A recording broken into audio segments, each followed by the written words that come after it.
pas seulement le pacte civique propose à la fois de développer la responsabilité individuelle, ça je crois qu'il faut le faire, mais aussi de changer le mode de fonctionnement des organisations et d'agir au niveau politique. C'est ces trois niveaux de changement qu'il faut faire fonctionner ensemble. Voilà. Toute vision qui est soit tout politique, soit tout société civile, soit tout responsabilité sociale des organisations est un discours imparfait. Nous sommes dans un monde global, il faut penser global, et le changement doit être à tous les niveaux en même temps. Voilà, ça c'est simple. Quelque chose que je voulais dire. Alors, quel est pour moi le défi aujourd'hui? Le défi, c'est que l'addition de l'exclusion et du relativisme, c'est un cocktail détonnant. Voilà. Parce que une personne en situation difficile, en situation d'exclusion, en situation de chômage, le mot n'a pas encore été dit. Tout de même, le problème fondamental de la société française, c'est tout de même cette énorme situation de chômage qui fait que les personnes qui sont les moins favorisées souffrent plus que les autres de cette situation. Et donc, il y a quand même un problème économique derrière tout ceci, qu'on n'a pas su résoudre. C'est la cause de la culturalisation de tout ceci. Bon. Donc, une situation difficile, une situation d'exclusion est supportable quand il y a de l'intériorité, quand il y a des valeurs, quand on peut appartenir à une religion, à une idéologie qui vous donne une estime de vous-même. Mais quand il n'y a plus ça, à ce moment-là, il y a un cocktail détonnant. Voilà. Or, qu'est-ce que je constate? C'est que nous avons laissé cette situation de chômage monter. Elle a frappé plus des populations peu qualifiées, plus de populations d'origine étrangère, et que les phénomènes d'exclusion ont une grande différence avec les phénomènes d'exploitation qui ne créent pas d'unité, qui ne recréent pas de regroupement, qui ne créent pas d'unité d'action. Donc les personnes sont livrées à elles-mêmes, dans la solitude, dans le désespoir, s'il n'y a pas de système symbolique et idéologique de rattrapage, elles sont confrontées à une violence extrêmement forte. Voilà. Alors, dans le même temps, il faut bien poser cette question du relativisme. La démocratie, c'est la libre expression, mais la libre expression n'exclut pas qu'il y ait des valeurs fortes. Et la démocratie fonctionne bien quand il y a des valeurs fortes qui s'expriment, même sont en conflit entre elles. Comme le dit souvent Paul Thibault, la laïcité en France a bien marché quand elle est en face d'elle une église catholique solide avec des conflits entre elles qui les obligeaient à avancer ensemble.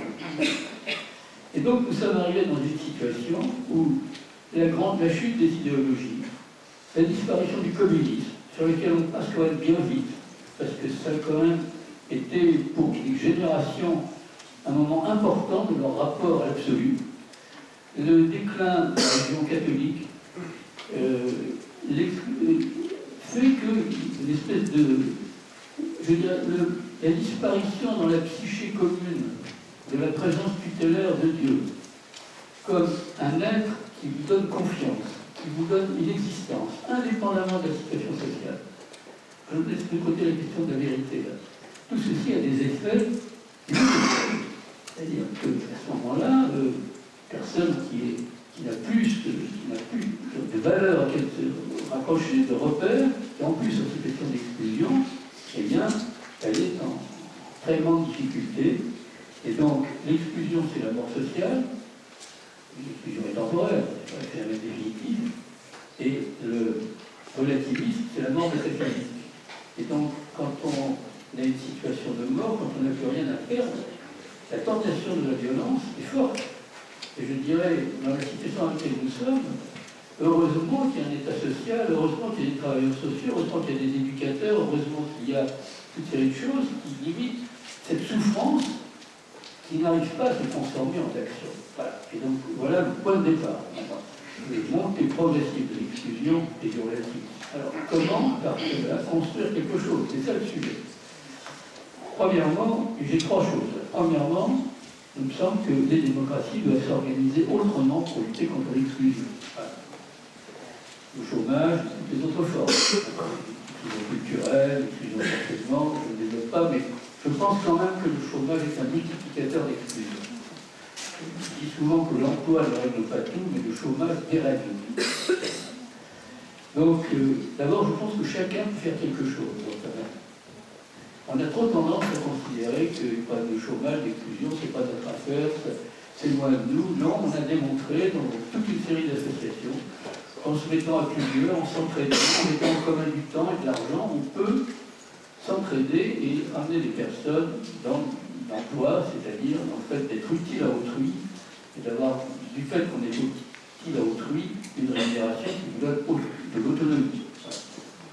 Chacun peut faire quelque chose. Mais il y a aussi un problème évidemment collectif, il y a un problème général, qu'on a moins bien résolu en France qu'ailleurs. En Suisse, il y a quand même moins de chômage. Au Danemark aussi. Ça ne règle pas tout, mais ça dérègle tout. Alors je pense qu'à l'avenir, nous avons peut-être à moins compter sur l'économie. Nos démocraties, au fond, vivent sur le progrès économique. Elles ont, au fond, passé un pacte faustien avec le marché et avec l'économie, en disant que l'économie se développe et le reste nous sera donné par surcroît. On voit bien qu'aujourd'hui, l'évolution économique est beaucoup plus difficile, plus compliquée, on a moins à attendre de l'économie, une espèce d'effet de ciseau entre l'extension des désirs et les moyens qui sont beaucoup plus limités. Donc il va falloir moins compter sur l'économie et plus compter sur le lien social. Les démocraties doivent travailler sur leurs propres ressources, sur leur capacité de dialogue, sur leur capacité de participation, comme il était dit, sur leur capacité de trouver du sens ensemble. Voilà. Et donc, il y a des nouveaux compromis à fabriquer pour accepter le principe de sobriété, de façon à mieux partager, de façon à ce que chacun trouve sa place dans une société intégrée.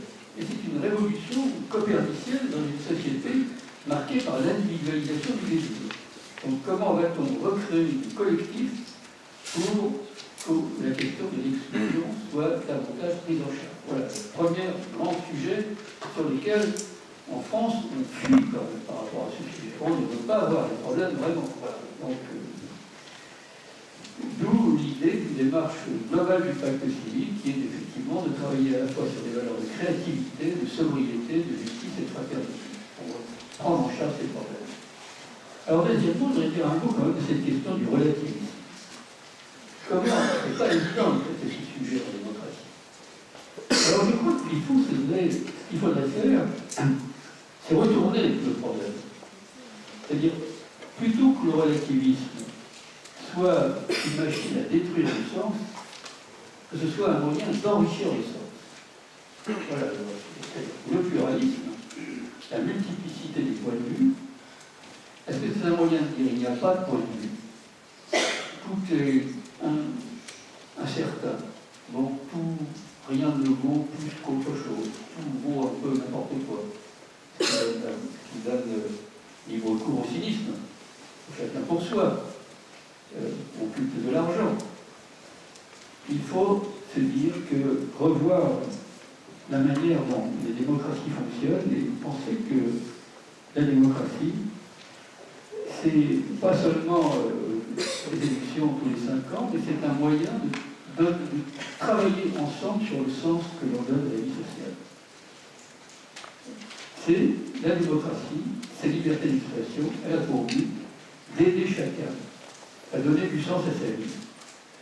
Que le sens soit donné par une révélation, comme certains le pensent, que le sens doit être construit par des hommes eux-mêmes, parce qu'il n'y en a pas de données, que c'est l'humanisme qui incombe de le construire, ou bien, au contraire, on fait dans le cynisme pour certains. Donc ça veut dire que dans l'éducation doit être organisée de telle façon que chacun puisse mobiliser les ressources de sens, le patrimoine symbolique de l'humanité, que l'humanité peut construire. Voilà. Et ça veut dire que, d'autre part, il doit y avoir d'autres relations entre démocratie et religion. On n'a pas tellement parlé de religion dans cette affaire. C'est quand même la religion, quand même un peu le sujet. L'économie et la religion sont le sujet. Je crois crois qu'il faut admettre que les religions ont besoin de la démocratie pour contenir leur tendance à la violence. Toute religion, en tant qu'elle a une idée de l'absolu, a une tendance à la violence. Tout, presque tout. On va discuter sur certains. Et donc, la démocratie, moi je pense que c'est quelque chose de très important, qu'elle a une valeur spirituelle en elle-même et qu'elle est une aide aux religions.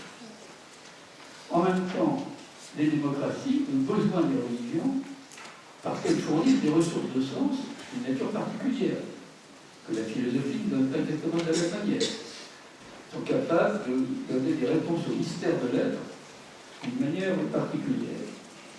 Et donc, l'articulation entre démocratie et spiritualité, dans une association de travail sur ce point, est la question centrale. Mais il y a un autre enjeu pour les religions, c'est qu'elles doivent quand même travailler sur leur rapport mutuel.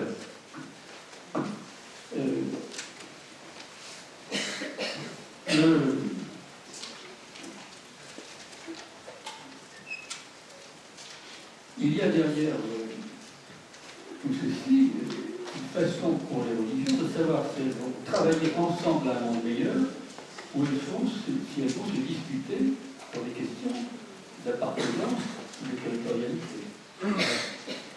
Et donc la question du dialogue interreligieux, intra-religieux et méta-religieux est posée. C'est-à-dire l'interreligieux, c'est de discuter. L'intra-religieux, c'est d'aller plus loin. C'est Panicard qui a développé cette idée. C'est l'idée qu'on a besoin, quand on appartient à une tradition, de regarder les traditions des autres pour comprendre les valeurs qui sont déployées par les traditions et pour redécouvrir des valeurs qu'on a dans sa propre tradition et qui ont souvent été éliminées. Toute religion est complexe. Elle dit une chose et une autre, souvent. Il y a des contradictions dans toutes les religions. Donc, il faut arriver à trouver ce qui leur donne le meilleur d'elles-mêmes. Et c'est là que le méta-religieux est important. Parce que s'il y a un Dieu unique, c'est le même pour tous, quand même.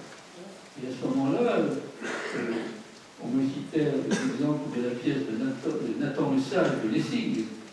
Il raconte l'histoire des trois anneaux. Il y a un père qui a trois fils.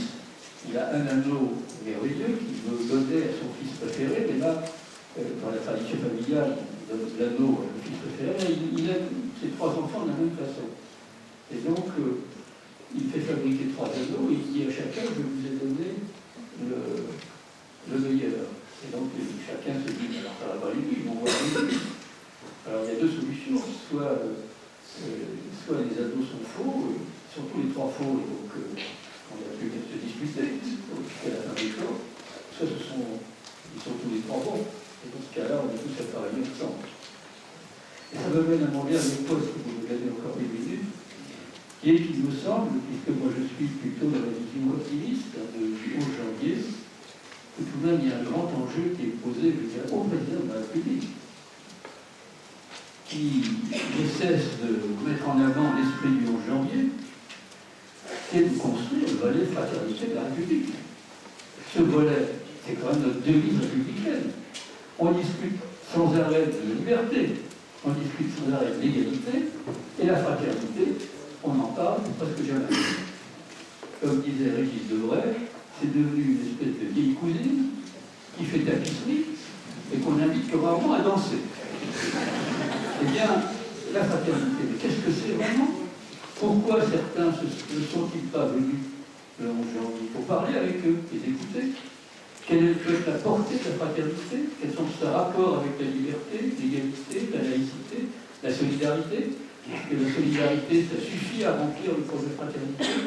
Dans un premier temps, ça a peut-être contribué à cela, mais aujourd'hui, on voit que ça ne suffit pas. Quelle sont la créativité de fraternité qui existe sur le terrain de manière formidable et qui n'est pas tellement répercutée par les médias parce que c'est pas facile à expliquer, pas facile à dire, c'est pas spectaculaire. Quels sont les déficits de la grande fraternité? Et à partir de là, qu'est-ce qu'on peut construire à tous les niveaux, dans nos comportements personnels, dans nos modes de fonctionnement de nos organisations, dans notre système politique, voire même dans notre constitution. Après tout, le Marseillaise, certains disent, il serait temps de changer les paroles quand même. C'est un peu dur quand même.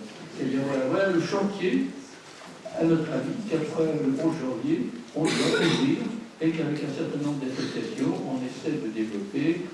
L'ODAS a lancé un appel pour une semaine de la fraternité, des états généraux de la fraternité. Patrick Vivray va nous faire manifester tous les 11 du mois place de la République ou dans les différentes places. Nous, Papier Civique, nous allons écrire au président de la République pour aller lui parler de ce projet de fraternité. Voilà comment je voudrais essayer de répondre moi, au problème que vous avez posé. Alors, je peux parler de liberté d'expression, mais j'y reviendrai peut-être tout à l'heure.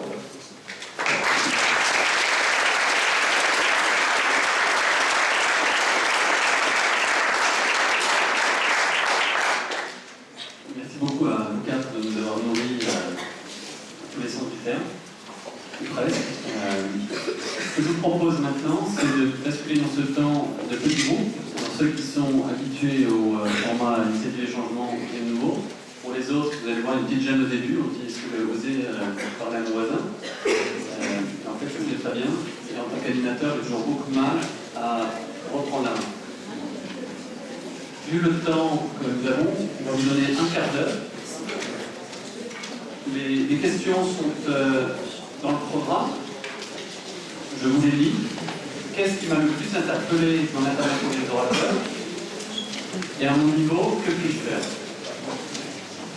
Voilà. Alors, ce qu'on vous propose, c'est de prendre 2 minutes chacun pour soi, 2 minutes de silence, pour intégrer un petit peu ces contributions très riches. Donc 2 minutes de réflexion personnelle. Et puis après ces 2 minutes, l'invitation est de vivre un moment fraternel. Alors, on va un moment d'attention. Ce moment fraternel, ça va être que ceux qui sont debout depuis tout à l'heure puissent prendre des places assises. Donc ceux d'entre vous qui sont assis et qui ont la